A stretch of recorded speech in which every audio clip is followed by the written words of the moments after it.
An extraterrestrial impact in North America 12,900 years ago has been proposed as the cause of the megafaunal extinctions, the disappearance of the Clovis culture, and the onset of the Younger Dryas cooling event. Recent studies have found a bottleneck in the genetic diversity of the human Y-chromosome, which indicates that as recently as 6,000 years ago, women outnumbered men by a ratio of 17-1. This video examines the collapse of the ecosystem after the Younger Dryas and the effect that it had on humans. I will discuss 5 stages of the ecological collapse at the Younger Dryas boundary and the subsequent recovery. The extraterrestrial impact 12,900 years ago had some immediate effects on the animals and people of North and South America.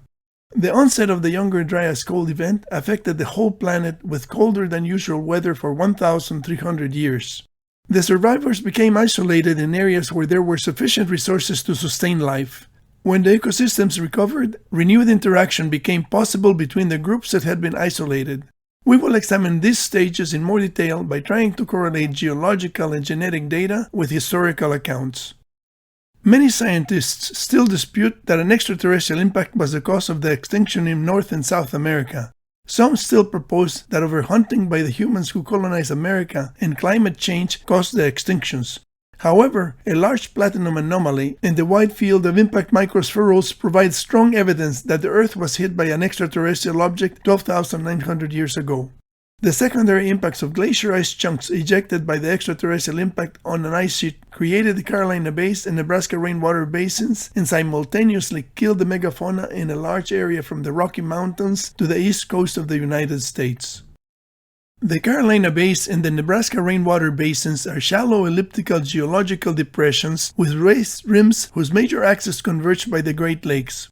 The best explanation is that they were created by secondary impacts of glacier ice boulders that were ejected when an extraterrestrial object crashed into the Laurentide ice sheet that covered North America. The secondary impacts of the glacier ice boulders produced inclined conical cavities that became shallow elliptical features through viscous relaxation. Elliptical features with similar characteristics as the Carolina Bays can be produced by experimental impacts. The Carolina Bays are the most prevalent geological structures in the Atlantic coastal plain. This image shows the Carolina Bays 25 kilometers southwest of Fayetteville, North Carolina. The thin wavy line on the right of the image is the I-95 highway. The largest bays have a major axis exceeding 4 kilometers. The energy required to create the Carolina Bays can be calculated using equations that correlate energy with crater size. The inset shows that some of the larger bays were made by impacts of more than 60 megatons. Each of these impacts is at least 4,000 times more powerful than the bomb dropped on Hiroshima.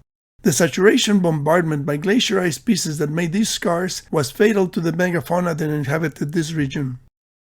This is an image of the United States showing the circular area that was subjected to the saturation bombardment by the glacier ice boulders in the ejecta curtain of the extraterrestrial impact on the Laurentide ice sheet. Any animals within this circle with a radius of 1,500 kilometers would have been killed by the ice boulders that landed about 6 to 9 minutes after the extraterrestrial impact. All the vegetation in this area would have been crushed by the impacts, and the land would have been uninhabitable for many years. Megafauna are large animals weighing more than 45 kilograms or 100 pounds. Animals that had inhabited North America for thousands of years suddenly disappeared, along with the Clovis people who populated America at the time. Around 45 genera became extinct, including mastodons, camels, mammoths, lions, giant armadillos, and saber-toothed tigers.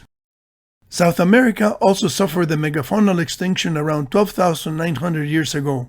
The fossil record in southern Chile indicates a massive extinction at the Younger Dryas boundary. This is too far south to have been caused by the impact in the Great Lakes in North America, so some scientists have suggested that the Earth was hit by multiple fragments of a disintegrating comet. The extraterrestrial impact ejected debris high into the atmosphere, and the light of the sun was partially blocked, leading to an impact winter. This dark period temporarily inhibited photosynthesis, causing a global collapse of terrestrial and marine food chains. The Greenland Ice Sheet Project 2 shows that toward the end of the Ice Age, approximately 12,900 years ago, the Earth was warming and the ice sheets were retreating, but suddenly the climate became colder and returned to glacial conditions for approximately 1,300 years. This cold interval is called the Younger Dryas cooling event, after a flower called Dryas octopetala that grows in cold conditions and became common in Europe during this time.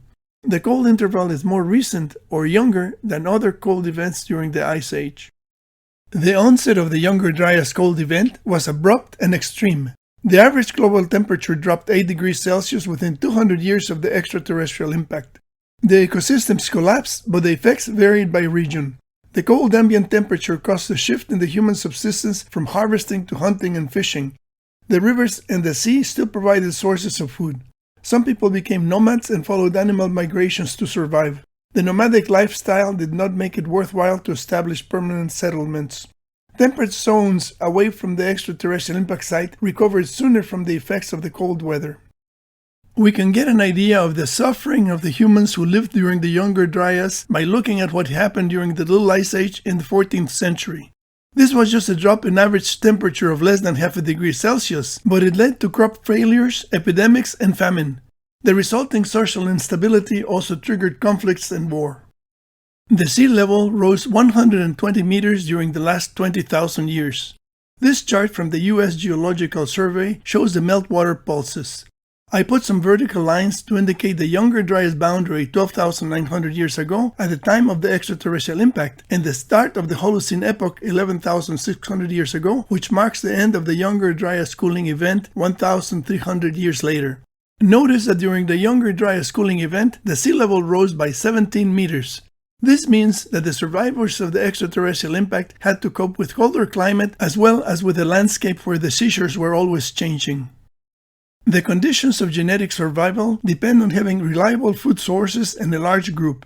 Without a reliable food source, there's only starvation and a genetic dead end. A lone survivor can live to be 100 years old, but without children, it is a genetic dead end. The same is true for people too old to reproduce. A group of males and females of reproductive age can have genetic survivors, but if the group is small, it will not have genetic diversity. Small groups are subject to genetic drift. A large group of males and females can maintain genetic diversity, and it has the greatest chance of genetic survival. A paper published by Ralph Catalano, Tim Bruckner, and Kirk Smith in 2007 concluded that ambient temperature affects the characteristics of human populations by influencing who survives gestation. The paper states that low temperatures may cull males in utero and live a more robust cohort compared with males born in years with warmer mean temperature. This means that the cold climate of the Younger Dryas may have substantially reduced the birth ratio of males to females. Genetic drift is an evolutionary process caused by random events that change the frequency of a gene variant in a population to create a genetic bottleneck. The genetic drift game illustrates how the distribution of food affects evolution. A link to this game is provided in the description below. At the beginning of the game, there are 5 planaria worms of different colors. During each generation, 5 pieces of food are distributed at random among the 5 worms. The worms that don't get any food die. The worms reproduce based on the number of pieces of food that they get. This is a sample run of the genetic drift game. We start each iteration by feeding the worms. The red worm does not get any food during the first generation and it dies. In the second generation, the brown worm gets more food and increases its presence in the ecosystem. In the third generation, all the worms get fed and live to see another day. During the fourth generation, the yellow worm does not get any food and becomes extinct.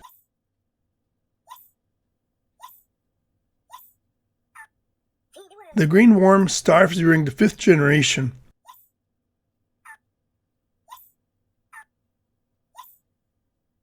In the sixth generation, the brown worms outnumber the blue worms by a 3-to-2 ratio, but the blue worms get the most food.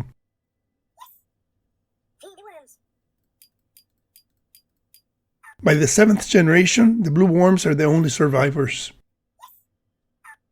The Near East, which is in a temperate zone, saw the construction of Göbekli Tepe and the beginning of agriculture of barley and oats approximately 11,500 years ago.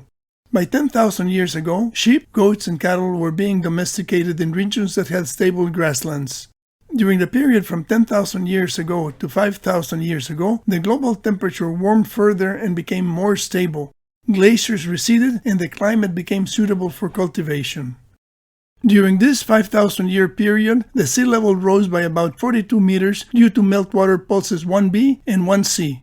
Meltwater pulse 1b has been associated with the melting of the glaciers in northern Europe. Approximately 7,500 years ago, during the meltwater pulse 1c, water from the Mediterranean Sea spilled into the Black Sea. Such sudden rises in water level may have given rise to stories such as Noah's flood in the Bible. The rise of the sea level covered coastal areas and land bridges, thus blocking previous migration routes. Many of the dwellings and artifacts in the previous coastlines that could shed light on human history now rest beneath the sea. Humans evolved the ability to digest lactose in adulthood about 9,000 years ago in areas where the milk from cattle, goats, and sheep was used as a large source of food. Evolution can change the characteristics of a population very fast through natural selection. More than 70% of Western Europeans can drink milk as adults, compared with less than 30% of people from Eastern Asia. People who do not produce the lactase enzyme are lactose intolerant and experience bloating, diarrhea, and gastrointestinal discomfort if they drink milk. Processing milk into cheese and yogurt reduced the lactose. These milk products became suitable foods for a larger percentage of the population. Adapting to the new food source was a very favorable genetic mutation for Neolithic humans at a time when the cold ambient temperature made it difficult to have reliable agriculture. By 8,000 years ago, lactose tolerance was well established in Europe, the Middle East, and Africa. A paper published in 2020 reported the discovery of remains of 2 prehistoric hunters at an early Holocene site in highland Peru, including the 9,000-year-old remains of a young woman buried with a well-stocked big game hunting toolkit. Her burial included a comprehensive array of hunting and animal processing tools that support her hunter status, including stone projectile points for killing large animals, a knife and flakes of rock for removing internal organs, and tools for scraping and tanning hides. The authors concluded that between 30% and 50% of late Pleistocene and early Holocene big game hunters in the Americas may have been women. The active participation of women in hunting 9,000 years ago is consistent with the high ratio of women to men during the Y-chromosome bottleneck and may have given rise to the veneration of Diana as goddess of the hunt in Roman mythology. Women who brought food to the table were universally respected and worthy of elaborate burials after their deaths. The stress of surviving the Younger Dryas is recorded as a human Y-chromosome bottleneck at the end of the Pleistocene. The Y-chromosome is responsible for the development of male reproductive organs, and it is passed only from father to son. The paper by Carmen with 100 authors proposes that the bottleneck was caused by a global change in culture. However, the Y-chromosome diversity started to decrease in all regions of the world exactly at the Younger Dryas boundary about 12,900 years ago, and it is not likely that similar cultural changes would have occurred simultaneously in regions widely separated by oceans, deserts, mountains, and jungles. The mitochondrial DNA, which is passed from a mother to her offspring, indicates that the worldwide human population continued to increase in spite of the reduction of male population size.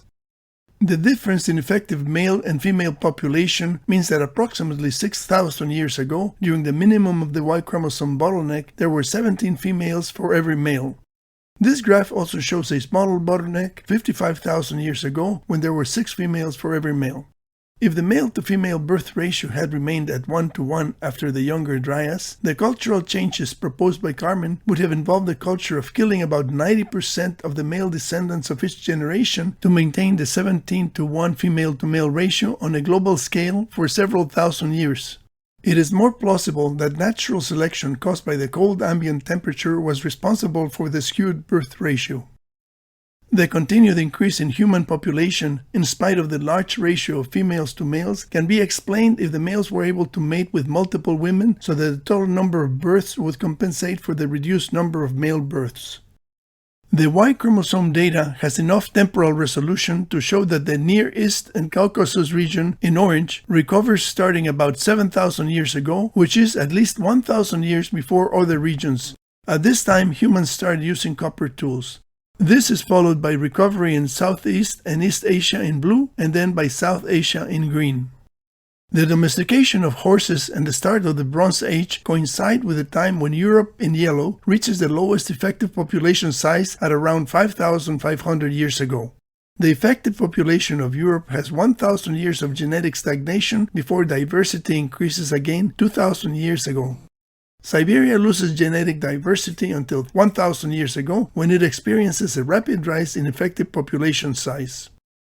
This chart puts all the different graphs together on the same time scale. The top graph indicates that approximately 6,000 years ago, the ratio of women to men was 17:1, which corresponds to the time of the greatest bottleneck of Y-chromosome diversity. The graph on the right shows that the Y-chromosome diversity stopped increasing in all areas of the world at the Younger Dryas boundary, but the decrease in male genetic diversity did not bottom out until 5,000 years after the end of the Younger Dryas. The fact that such a long time elapsed between the onset of the cold period and the genetic bottleneck brings up the question of whether the Younger Dryas cooling event was the cause of the Y-chromosome bottleneck. This requires further research, but it is undeniable that the cooling event had a worldwide effect, including the change in human male-to-female birth ratios that, in combination with genetic drift for populations isolated by newly created geographical barriers, had long-lasting effects on the human genome. Woolly mammoths were among the most abundant, cold-adapted species during the Pleistocene. Their once large populations went extinct in two waves, an end-Pleistocene extinction of continental populations followed by the mid-Holocene extinction of relicid populations approximately 5,600 years ago on St. Paul Island off the coast of Alaska and approximately 4,000 years ago in Wrangel Island, which is in Siberia. The mammoths in Wrangel Island experienced an episode of rapid demographic decline coincident with their isolation, leading to a small population, reduced genetic diversity, and the fixation of harmful mutations. Wrangel Island is located approximately 5,700 kilometers from the site of the extraterrestrial impact by the Great Lakes. A population of woolly mammoths became trapped on Wrangel Island due to rise in sea levels.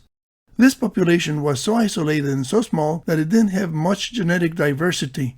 Harmful genetic mutations accumulated as these woolly mammoths inbred, and this contributed to their extinction.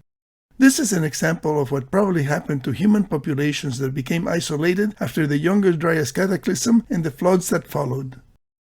One would expect that, after having survived the Younger Dryas cataclysm, the human population would rejoice and try to prepare to overcome future natural calamities.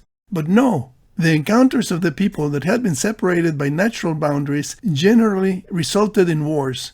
Different languages and religions created mental barriers of suspicion, envy, and hatred that we have not been able to overcome to this day. We will probably die fighting each other before the next natural disaster strikes the earth. Pardon my pessimism, but our history books are full of wars, conquests, and advances in science to create better and more destructive weapons. This video has tried to combine geological, genetic, and historical information to put in perspective the reasons for the human Y-chromosome bottleneck. The Younger Dryas extraterrestrial impact 12,900 years ago killed the megafauna from the Rocky Mountains to the east coast of the United States. There were many survivors outside this area, but they became extinct from the global winter that followed. The global winter is called the Younger Dryas cooling event, and it lasted 1,300 years. Melting of the glaciers in North America and in Europe after the extraterrestrial impact increased the sea level by 70 meters and flooded many coastal areas and land bridges. The pockets of isolated survivors lost genetic diversity through genetic drift and interbreeding. The ecosystem recovery stimulated development of agriculture and animal domestication. The renewed interaction between groups resulted in wars and conquests, but it also restored genetic diversity in the human population. The question of why there is a 5,000-year delay between the end of the Younger Dryas cooling event and the bottom of the human Y-chromosome bottleneck still requires further research.